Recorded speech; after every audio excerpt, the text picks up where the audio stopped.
स्वागत आहे तुमचं मुख्यमंत्री माझी लाडकी बहीण योजनेच्या नवीन अपडेटसाठी. तर बघा, मुख्यमंत्री माझी लाडकी बहीण योजनेचे 7वा हप्ता SMS आले, चेक करा. तर आपण या व्हिडिओमध्ये बघणार आहोत की लाडकी बहिणीचा 7वा हप्ता कधी आणि केव्हा जमा होणार आहे. तर बघा, लाडकी बहीण माझी योजनेचा 7वा हप्ता हा सगळ्या महिलांच्या खात्यावर DBT मार्फत जमा होणार आहे. तर त्यासाठी महिलांचे आधार कार्ड हे बँकेशी संलग्न असणे आवश्यक आहे. तर बघा, मुख्यमंत्री माझी लाडकी बहीण योजना, तर जानेवारी महिन्याचा हप्ता कधी जमा होणार आहे याबाबत वारंवार विचारणा केली जात होती. त्यावर बोलताना महिला व बालविकास मंत्री आदिती तटकरे यांनी जानेवारीचा हप्ता 26 जानेवारीपूर्वीच खात्यामध्ये जमा होईल अशी ग्वाही दिलेली आहे. तर बघा, महिला व बालविकास मंत्री आदिती तटकरे यांनी 26 जानेवारीपूर्वीच महिलांच्या खात्यामध्ये पैसे जमा होतील अशी ग्वाही दिलेली आहे.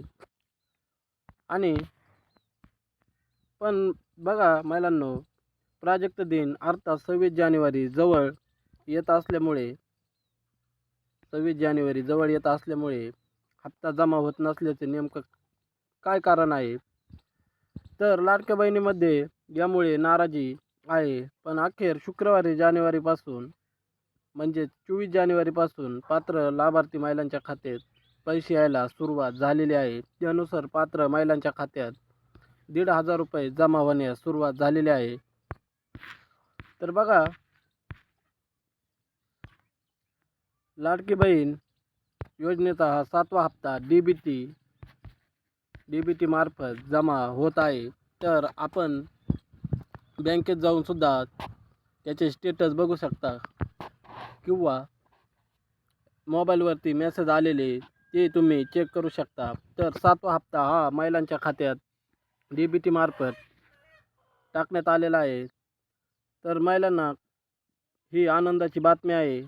तर मुख्यमंत्री माझी लाडकी बहीण योजनेचा हा 7वा हप्ता त्यांच्या DBT मार्फत टाकण्यात आलेला आहे. त्यामुळे तुम्ही SMS चेक करू शकता किंवा बँकेत जाऊन त्याचे स्टेटस तुम्ही बघू शकता. तर आजच्या व्हिडिओमध्ये आपण बघितलं आहे की 26 जानेवारीपूर्वीच हा हप्ता महिलांच्या खात्यात जमा होण्यास सुरुवात झालेली आहे. तर तुम्ही जाऊन हा हप्ता तुमच्या मोबाईलद्वारे SMSद्वारे चेक करू शकता.